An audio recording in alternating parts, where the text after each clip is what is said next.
Welcome everyone to today's webinar titled Find the Root Cause of Learning, Attention, and Memory Struggles, the Gibson Test of Cognitive Skills Report. This presentation will explain what the Gibson Test of Cognitive Skills is and why it's so unique and effective in understanding and uncovering the root cause of a person's cognitive weaknesses. So we're just really glad you're here. Thank you for joining us. For your convenience, we'll be recording today's webinar. Look for a follow-up email from us with a link to our recording, and feel free to share that link with anyone who you think might benefit from today's Listen and Learn presentation. Also, we encourage you to send us your questions using the question panel on your screen. We'll take time at the end of the presentation to answer as many of your questions as we can. And finally, we have a few reports related to today's presentation that we think you'll find helpful. They're free for you to download at any time. So with that, let's get started. My name is Lisa Jewell, and I work with Tanya at the world headquarters of LearningRx, located here in beautiful Colorado Springs, Colorado.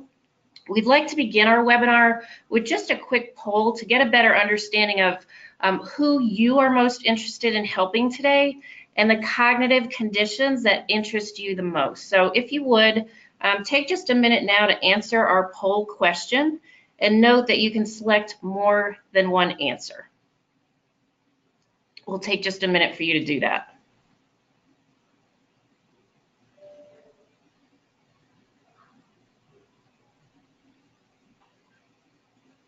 Great. So thanks for taking the time to answer that question for us. Before I introduce you to Tanya, I'd like to give you just a quick 5-minute overview about LearningRx. So beginning on the left side of this infographic, the Gibson Test was created by LearningRx, which is the largest one-on-one brain training company in the world. Last year, we reached a significant milestone when we trained the brain of our 100,000th client. And really, we don't tell you that to boast. We really just want you to know that we've been in the brain training industry for a long time.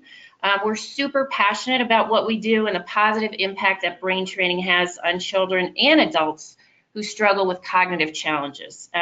We're excited about the future of brain training and look forward to helping thousands of more clients in the future. On the right-hand side, you can see that our programs focus on 7 core cognitive skills that we all need for fast and efficient learning. Those skills include attention, processing speed, working memory, logic and reasoning, auditory processing, visual processing, and long-term memory, which Tanya will explain in more detail in just a few minutes. And finally, there at the bottom of the screen, you'll see that our students range in age from 4 to 94 years young. We have over 300 licensed professionals who administer our brain training programs around the world. And today we have approximately 80 one-on-one brain training centers here in the United States. So LearningRx's research division is called the Gibson Institute of Cognitive Research, which helped norm and validate the Gibson test, which you're going to learn about today. The Gibson Institute currently has 20 studies that are either completed or in the process of completion. There at the top right, in the Institute's first randomized control trial, the LearningRx training group experienced a 21-point IQ gain compared to the control group. And finally, there at the bottom right, you're looking at the MRI scan of the brain of one of our clients, shown before brain training on the left and after brain training on the right.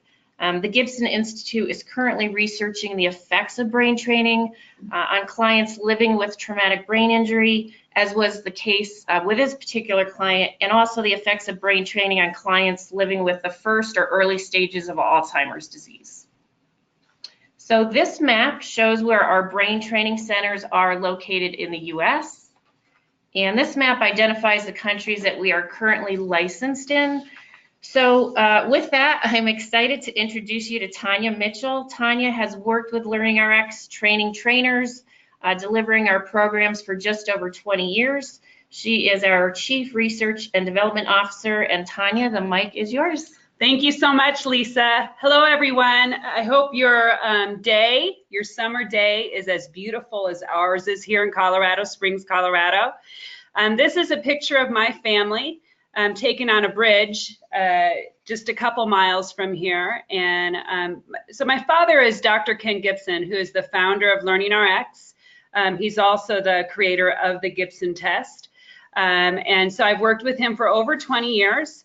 I've been a director of a center. I've been a brain trainer, and I've trained thousands of people in our programs. But I'm also a customer because I'm a mom of 4 kids, and you know, each one of my kids comes with their own personality, their own likes and dislikes, and their own cognitive skills. And so, you know, and different struggles. So within my family, I have attention problems, I have brain injury, I had reading difficulties. I had a perfectionist who didn't like to try new things, and you know, some average skills. And so at some point in each one of my child's lives, I went and had them tested because I myself was curious as to if their struggles or motivation or whatever it was linked to a poor or weak cognitive skill. And of course, you know, they're all going through training or have been through training. But there was always a starting point when you think, why does this child go up, you know, stairs and then just disappear when I asked him to bring down maybe, I don't know, a jacket or something? You know, is that because they have a working memory problem? You know, so I may bring them up a little bit, but thank you for attending our webinar. By the way, I do want to give a shout out. Maybe my headline's off. Lisa's looking at my edits here. But I do want to give a shout out to Dr. Amy Moore.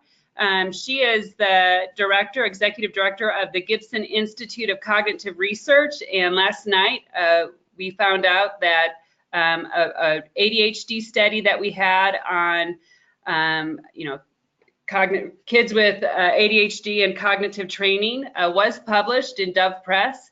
And so that's very exciting. That's a randomized controlled trial, and it includes real life transfer in it. So, which means how does the test changes that, you know, we show you, how does it affect people in real life? And so it's just a really nice study, gives a lot of great information. So, you know, if you're curious, or about 30% of our clients are diagnosed with ADHD before they come to us. So if you're curious, just check out gibsonresearch.org, and you can see the study, or you can find it, I believe, on Dove Press. So very exciting. There's a nice little video on it too for you to watch. So congratulations, Amy. Yeah, that's like our 7th peer-reviewed study in the last less than 2 years. So she's done a really great job getting together researchers from all around the country and universities to work with. Okay, so in today's webinar, we're going to talk about these things. Number one, why test? And I talked a little bit about my own personal experience, but you know, why would someone want to test or take the 45 minutes to an hour to go through testing? And then we're also going to look at causes and concerns. So what, you know, what concerns a parent had versus what the causes were based on cognitive testing. And so we're going to look at 4 clients, one with ADHD, one with autism, one with reading difficulties, and one with brain injury, which, you know, is sort of a nice mix of the people that we see and work with and train. And then we're going to look over the Gibson test, the different skills that you really need to have tested to have a real good picture, a real, you know, sort of a good picture of why someone may have difficulty, as well as the report that comes out with the Gibson. And then we're going to go ahead and look at client outcomes. So based on groups of people that we studied and researched for over a 5-year period, we're going to look at what type of cognitive skills they averaged high in or weaken. So feel free at any time during the webinar to go ahead and send your questions. We'll have a Q&A time at the end.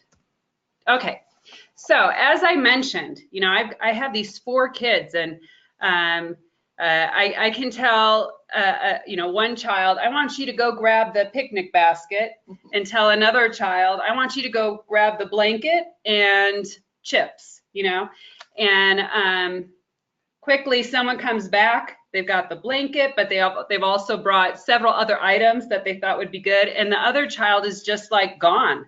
You know, they're like, you may never see them again, at least that day. And the truth is that, you know, in a classroom setting, which, you know, a classroom is, you've got 30 different personalities, 30 different kids that have strengths and weaknesses. And why is it that when you give them a mental task, after 15 minutes, one finishes, and after an hour, one is still struggling?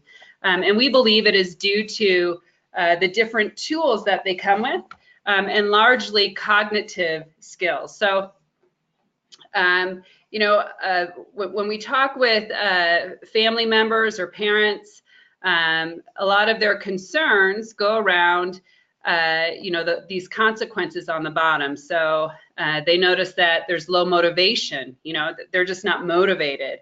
Maybe their friends aren't the friends that you want them to hang out with. Maybe they just get poor grades, and it's frustrating because neither one of you knows why. You know, I had a child who struggled in school and had some dreams or wanted to do things in the future that I didn't want him to do. You know, I thought he could do a whole lot more.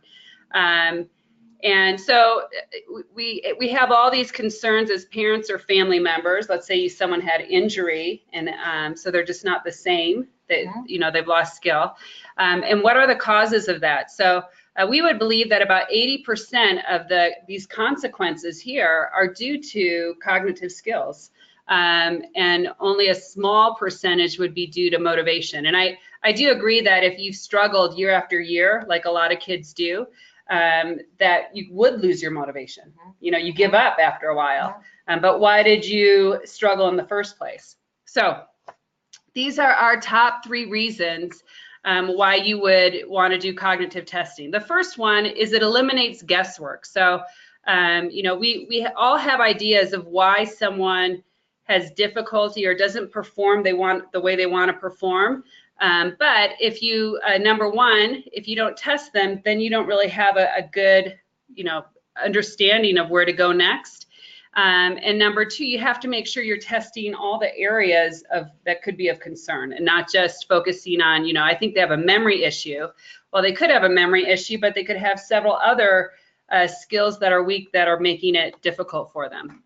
Number 2, it's to eliminate wasting money on the wrong treatments and choices that you could have. So, you know, if it's just an instruction issue, then you could do tutoring, right? But if it's a memory issue, then you want to do memory training. If it's a processing speed issue, then you want to work on processing speed. All these skills are separate and individual to themselves. If they have a visual processing issue, you want to work that. So, you know, if you just try to find something to train them, or let's say you thought, oh, I think it's a memory issue, and then you don't get the result at the end. Now you have to spend all your time and energy finding a better result. So, you know, start with good testing so you have a good understanding of what you want to do. And then testing also provides a baseline of measurement. So, you know, my kids play a lot of sports. You know, sometimes they hit their head, or maybe a baseball hits them. It's nice to have this baseline so that if and when needed, I'm able to look back and see if you know, whatever injury affected their cognitive skills.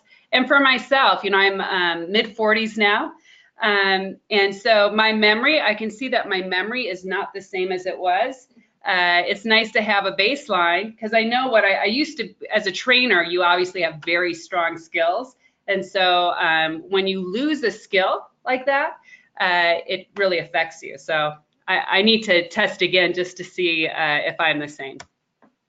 Okay, so let's go ahead and look at some of the clients that we've worked with and see if this information is helpful to you. So the first client was a boy who came with us. He had been diagnosed with ADHD, and the parents were concerned about his schooling and some of the behavior that he was having in school. So he's 7.7 years old.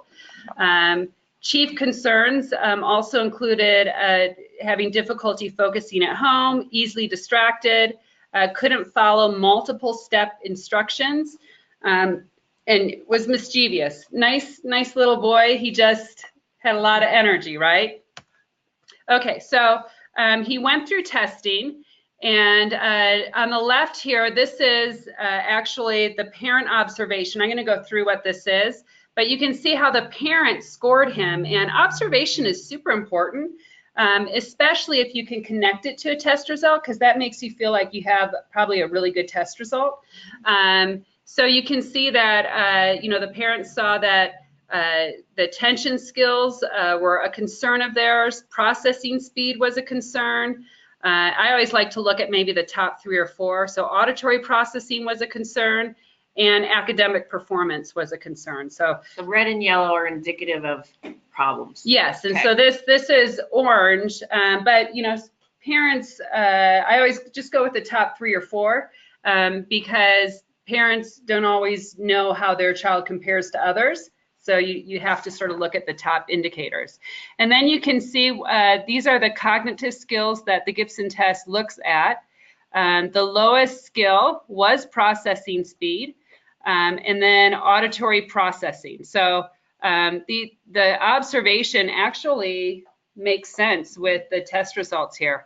One thing, you see attention cluster, that attention was it was average, just a little bit above average. Long-term memory was low though. So some of the complaints, the observations, and the test results give a good indication of where this child could benefit from brain training or memory training, processing speed training, and auditory processing training to help this little guy out. Okay, client number 2. So this is a boy with academic difficulties and impulsivity, age 11. He was diagnosed with autism before he came for testing. He was on an IEP at school, but the concern was low confidence, low frustration level, hard time controlling emotions, and some impulsivity. So if you see on the left again, this is the observations from the parent, and you can see the top observation was auditory processing skills, but actually, all the concerns are about equal, right? So you have 5 different concerns of the parent, and then when you go over and look at the cognitive skills of this client, you can see that they match up. So the reason that this student is having difficulty in school is just because they have very average or below average skills. So it just makes almost everything difficult for them. They had 1 high score in word attack, that's great, but they're probably still having to process, and work much harder than another student because they lack strong cognitive skills to make it easy for them. Here's client number 3. This is a little girl with reading difficulties. So these are the chief concerns of the parent. She's 7. So reading, spelling, poor memory, writing comprehension, attention, math, avoidance of school or work, reversal of letters and words, and motivation and behavior. And here's the parent observation on the right. Left, sorry, and you can see their number 1 concern is oppositional behavior, and then auditory processing skills, and then attention skills. So if we look over at the test results, you can see that auditory processing is actually high, but English word attack, which is an indicator of, it's one of a general test that you would take to see if someone can decode the English language or read the English language, and that's usually nonsense words, so we'll go through that. So that's very low. And then long-term memory was low, processing speed, but they're all average. And so what I would take from this is this is probably a child, she's, you know, higher visual processing, who just has to work pretty hard, you know, because of some average skills, but probably needs reading instruction. So, you know, first I would bring up the cognitive skills to make it very easy, and then our good reading program to help with her. Client number 4, this is an adult male. Actually his parents were part of the process, and the chief concern was that he had been an athlete all through school and high school. He had multiple concussions, and when he got to college, he really struggled. So even though he had A's in high school, from different concussions he had, he for some reason he dropped out of college because he struggled a whole lot. So here's his test results, and you can see this is not cognitively, this would not be an A student. This is someone who you know, has pretty low cognitive skills. And actually this adult was diagnosed with brain injury later. But you can see it, you know, a lot of times injury does affect your cognitive skills.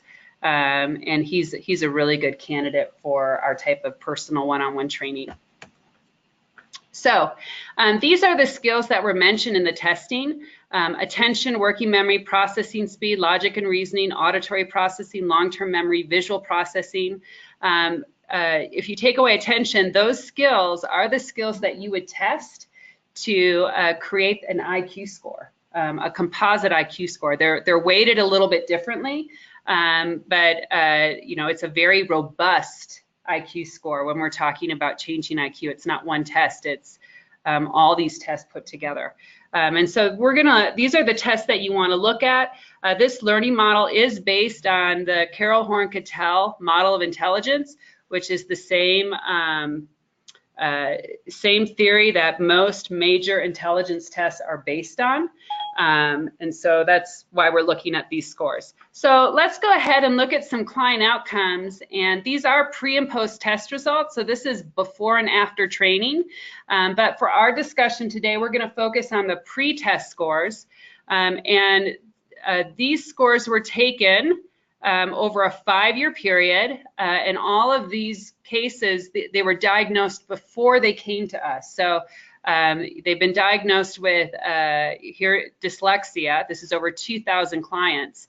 And, you know, based on a lot of research that came out in the 90s, we learned that auditory processing was an extremely important skill for sound-based languages like English. And so we would expect in a very large national study, they found that 88% of those with reading difficulties had an auditory processing deficiency. And I'll talk a little bit more, explain that for you. But when we're looking at people with dyslexia that have come to us, you can see that it wasn't just one skill that was weak. You know, and of course, each test is an individual test, and each person is going to score differently. But notice that there's a cluster of weak skills here. It's not just one skill that is weak.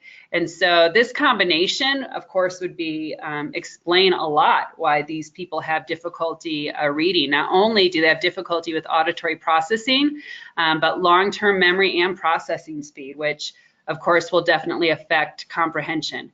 The great news is all these skills can be trained and improved. So let's look at another group of people. And as I mentioned, over 30% of our clients come to us with a diagnosis of ADHD. And so again, you think attention issues, right? And so you see broad attention all the way to the right. By the way, this is using the Woodcock, not Gibson testing. But if you look all the way to the right, you see that attention score is probably, it looks like maybe at the 42nd percentile. There are 3 other skills this is over 5,400 clients, 3 other skills that were significantly lower than attention. And this is a huge finding, maybe one of the largest databases for ADHD and cognitive skills. But you can see, look at long-term memory, processing speed, and working memory. So that's why it's so important to not just focus on one skill, but to make sure that you're testing all major cognitive skills, so these 7 core cognitive skills, and then training those skills.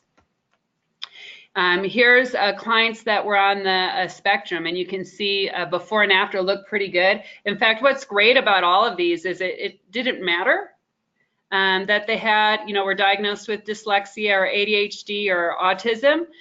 You can see that you can make some pretty significant improvements we have in the past with these different clients.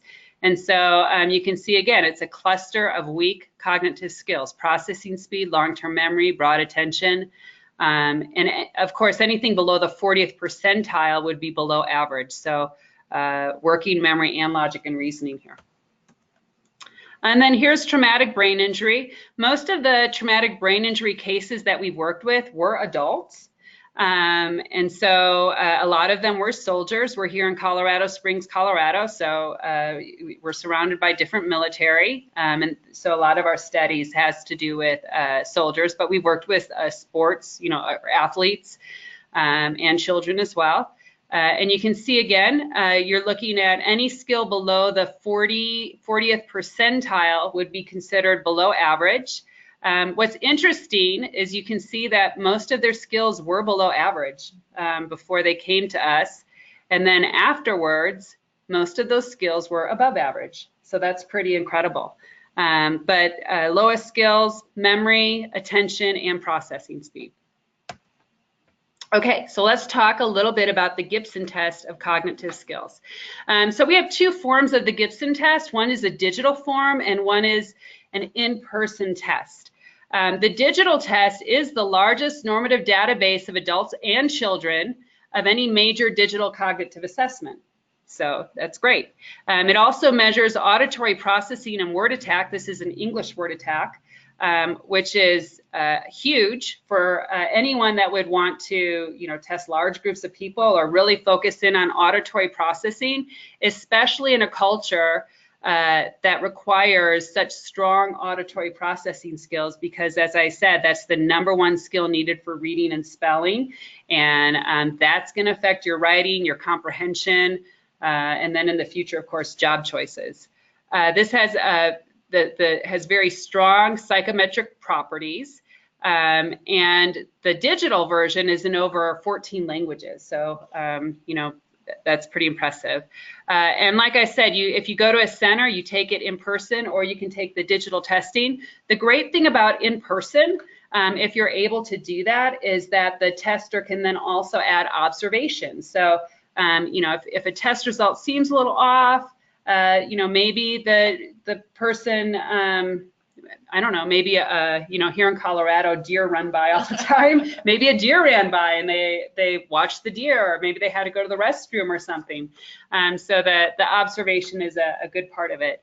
And this test is a peer-reviewed test. So it's been through all the different processes that you'd want. And you can find a full article at gibsonresearchinstitute.org and a full technical manual at gibsontest.com. Okay, so let's look at the different tests that would be tested with the Gibson. The first one is long-term memory. And of course, we all have an idea of what long-term memory is. This is a skill, of course, that would be required for strong test taking. So if you ever had someone or a family member that they seem to do pretty well, but whenever they get to the test, they just fail miserably or really struggle, it could be long-term memory. Working memory, and this is sort of a big buzzword. This is different than long-term memory. When I think of working memory, I think of maybe 2 things. Having a conversation with someone where I say, "Hi, my name is Tanya. What's your name?" Lisa. Lisa. And then you have a conversation, then halfway through you go, "What was her name?" Yeah. That's a working memory skill, right? Mm-hmm. As well as, I can tell my son, 13, Finn, today I want you to, number 1, go, I don't know, what did I tell him this morning? Take out the trash. Take out the trash, clean your room, and then weed the backyard, and then you're free, you know? And the trash never gets taken out. Like he walks away and says, okay, and then memory is gone. That's a working memory skill. And so that's required for following instructions, especially multiple instructions. Visual processing. And let me just start by, this is not how well you see, but how you process what you see. So you might have contacts or glasses or had LASIK and you think, oh, my eyes are good. But once that visual information goes into your head, how is it processed? How is it retained? And so visualization skills, visual processing skills are really important for sports plays. You know, if you had different football plays you were going to do, dance routines, being able to soccer, any of those big sports that have different plays, basketball, visual instructions for maps and graphs, your ability to visualize something. You know, are you someone that always gets lost, or do you always lose your keys, or lose your parking space in the parking lot? That could be because you have low visual processing skills. It's also very needed for oral comprehension and reading comprehension arts. And it's really important for a STEM type activities. So math, geography, science, history, you know, anything where you have to sort of visualize. It's connected to logic and reasoning, but it's its own skill. And you can see a task there that would require visual processing skills. The next skill is logic and reasoning. This is considered a higher thinking skill. And, you know, problem solving, important for critical thinking. If I were to just give one test to look at someone's IQ, you probably give them this type of matrix test or logic and reasoning test.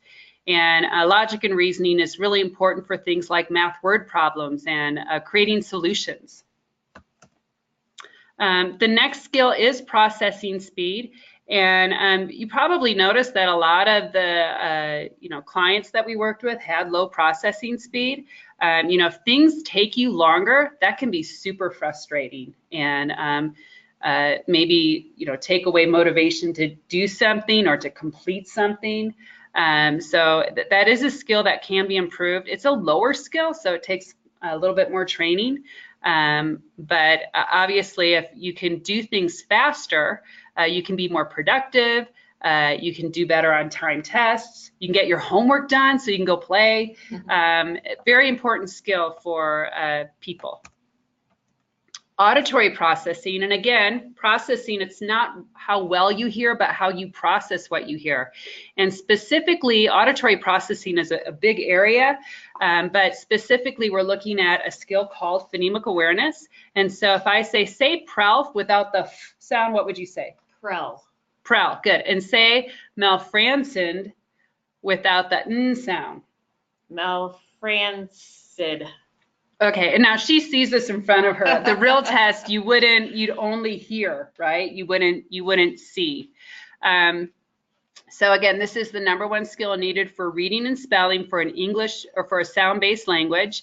Very important as well for oral comprehension. And if I were going to explain that, I would say a lecture. So when a teacher is giving their student information, how well do you process what you hear? How do you take that in? How do you store it? It's really important for learning a foreign language. So if you've ever struggled with, you know, Spanish or French or German or whatever language, it may be an indicator that you have an auditory processing deficiency. And then, of course, this is very needed for reading. Language arts, if someone has difficulty pronouncing big words or reading out loud, a lot of times it's due to this auditory processing skill. Word attack. This is not part of an IQ score, but over 60% of the people that we test have a concern either with reading or comprehension, as well as writing. And so we test this skill. It is based on nonsense words so that they can't use their long-term memory. They have to use word attack skills. So they would see words like frond, plesk, relt, francential. Those are great words. And this is really important. This is sort of a basis or a cornerstone to their reading skills. The test report also has an attention cluster score and a composite IQ score. And, it's nice to see what those are. It doesn't really help a parent in knowing how to help their child, or a person in how to help themselves if they've had injury. But when you see a big change on IQ, realize that is over, that's 6 tests that have to improve to get a big change. So when you're looking at brain training in general, looking at IQ score is a nice indicator of how it really affected someone overall versus just looking at a singular skill. But when you're looking at training, you want to see the singular skills. And as I mentioned, if you do have any questions, if you're a researcher or a professional and you love data and numbers, we have that available for you at gibsontest.com. Okay, so let's look at the report. So the report starts with a good explanation of what the test is, a little bit of philosophy on what the test is based on, how you would use this test. And then this is the second page of the test report. The top would list the concerns. So if whatever your concerns with, and then as well as you would check mark areas of concern. And all of this is really important to get, sort of a good finding, to really know your next best steps. Then you would want to answer a list of questions. These are observational questions. We call it the Learning Skills Rating Scale. And I believe there's like 64 questions that you go over, and you're comparing your child. So if I was comparing my son Finn has difficulty maintaining attention, I would pick on a scale of 1 to 5. I can't remember, but I would say he has a little bit more difficulty maintaining attention than other kids his age. So then I would score that way. So you answer those questions. And then on the report, this is where that shows up. And so this is just showing you the different areas. So this is not it's not my son's test results, but it's just giving you an idea of how that comes. And again, once we have the observation and then the test result, now we have a good idea of where you want to work and train. So these are the different tests that we discussed. You get different scores. You get an age equivalent if they're under 16. So, and I'll talk about that in just a minute. So age equivalent. Then you also get a standard score, which I'll explain, and then a percentile rank. So age equivalent, what we found is that after age 16 to 18, there's very little discrepancy. So it's not necessarily a good indicator of where someone is.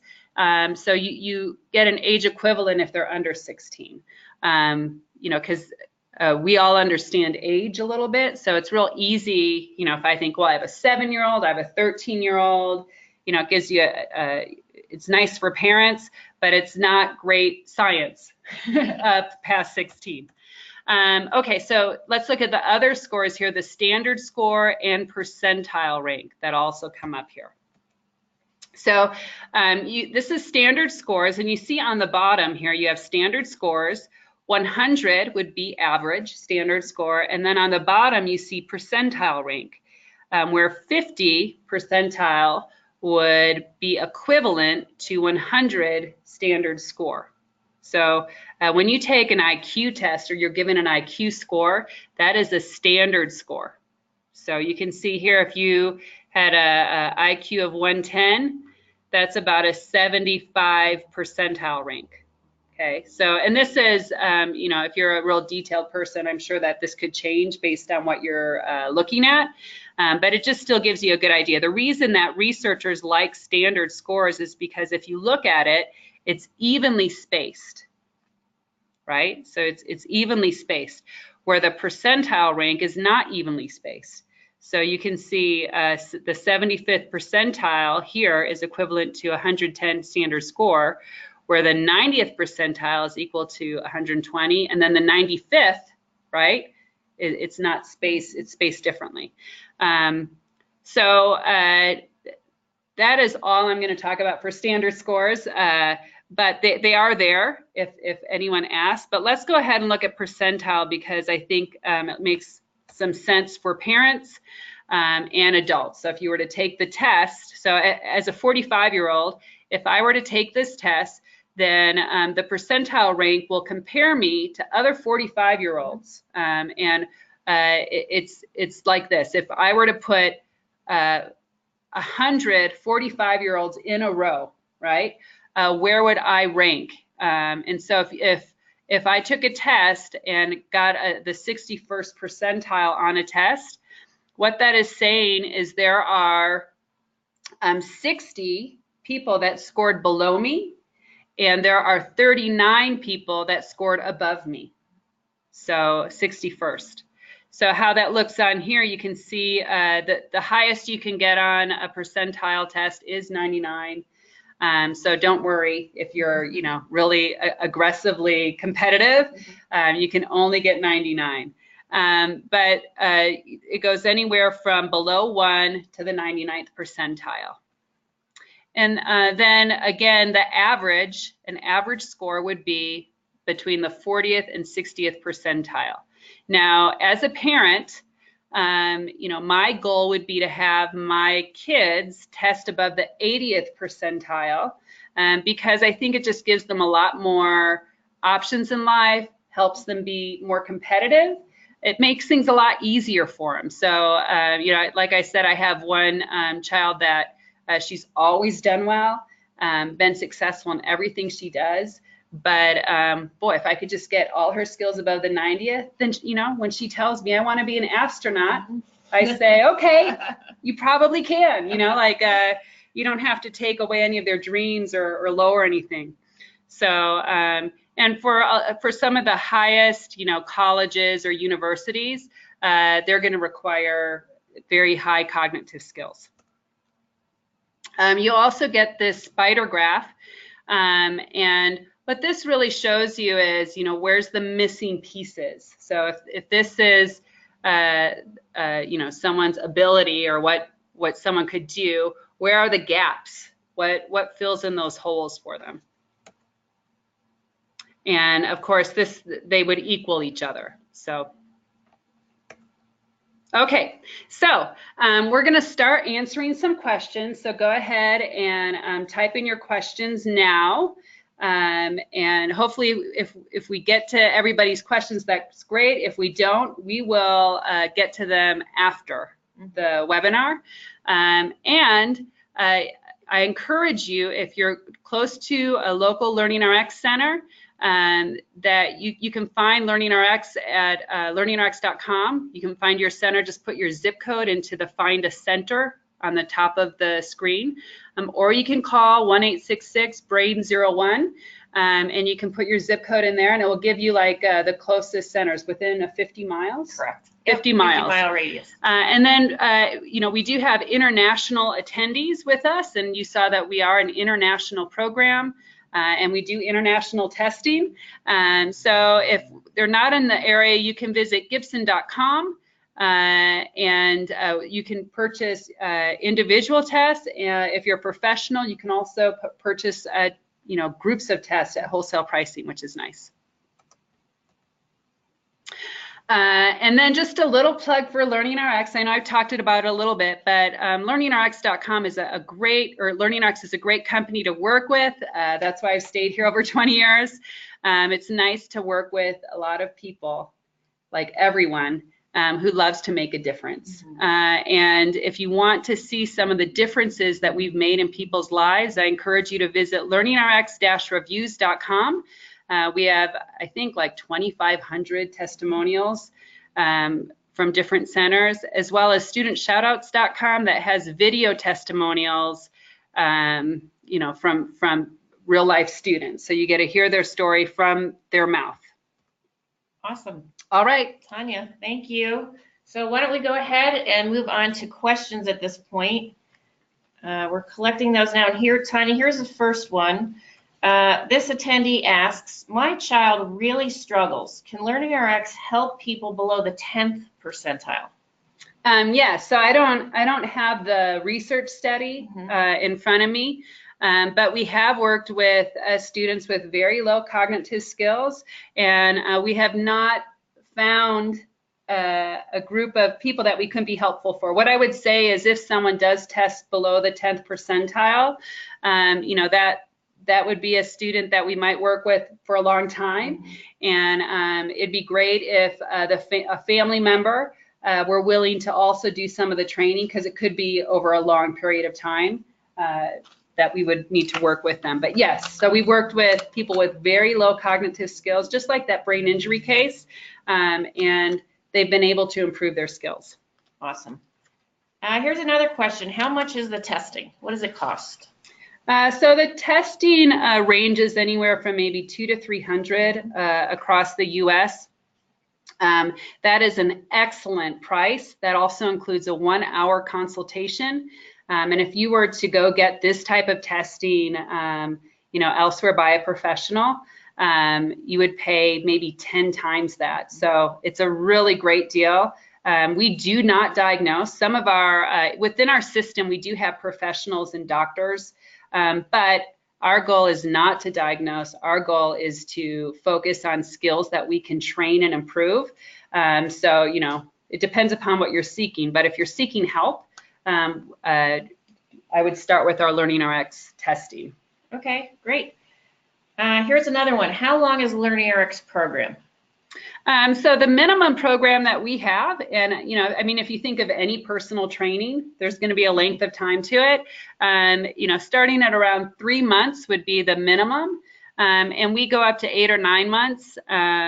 And then if you have brain injury, or if you're a senior, you know, maybe diagnosed with dementia or first stage of Alzheimer's, MCI, you may come to us every month forever.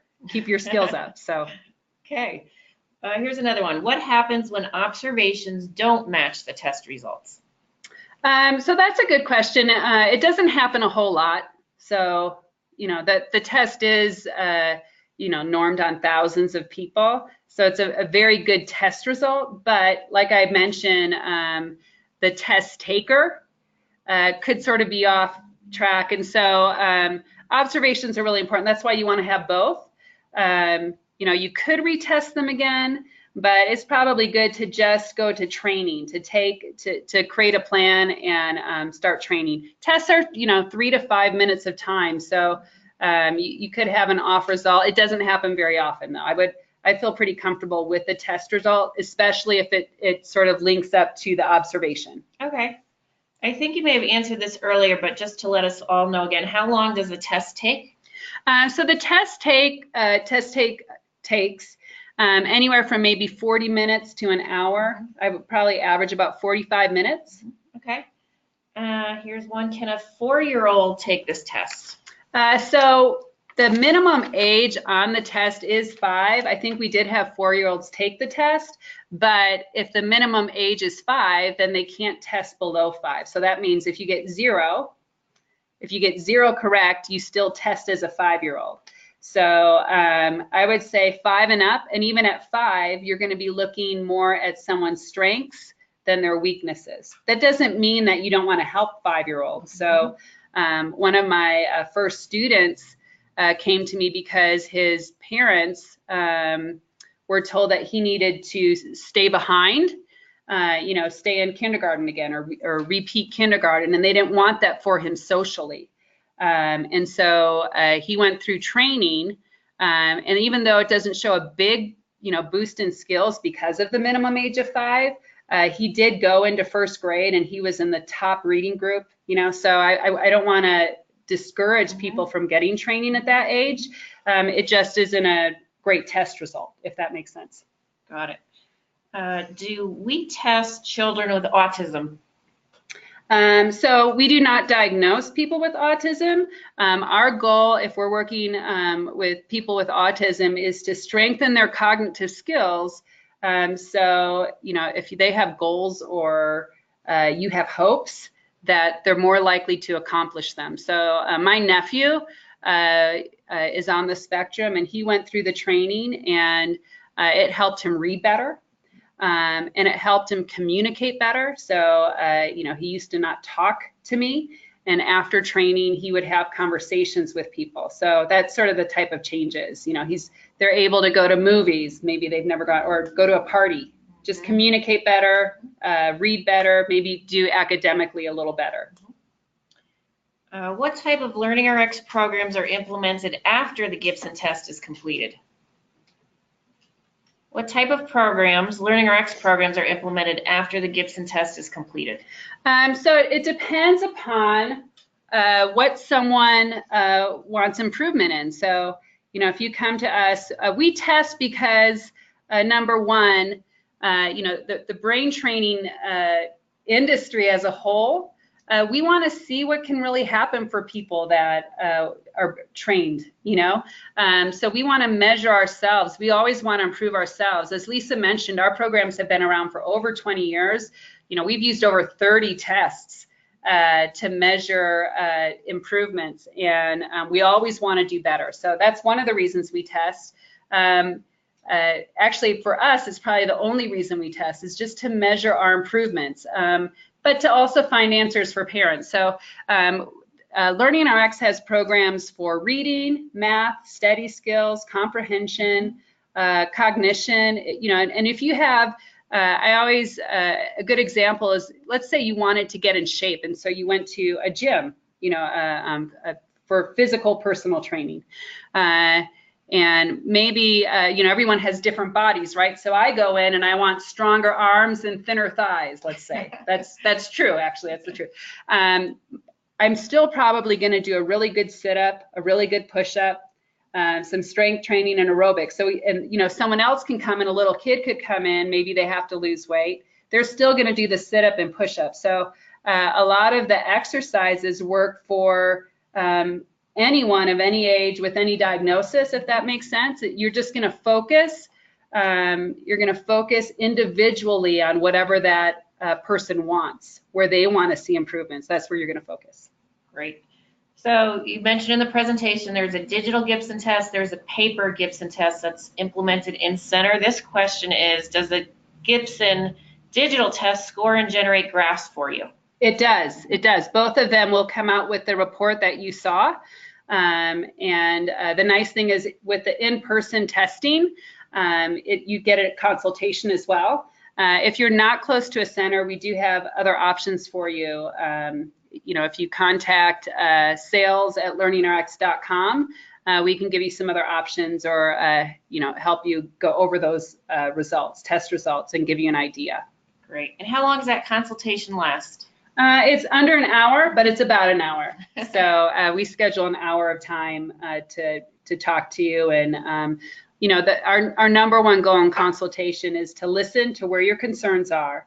And if your concerns match weak cognitive skills that we can train, then you're a good candidate for our program. And as you can see, about at least 80% of the time, when someone has learning struggles, it is due to poor cognitive skills. So this type of training could be an effective way to get help. Great. And Tanya, it looks like one last question. I think you may have mentioned it, but let's say again, this asks, will I get a medical diagnosis with this test?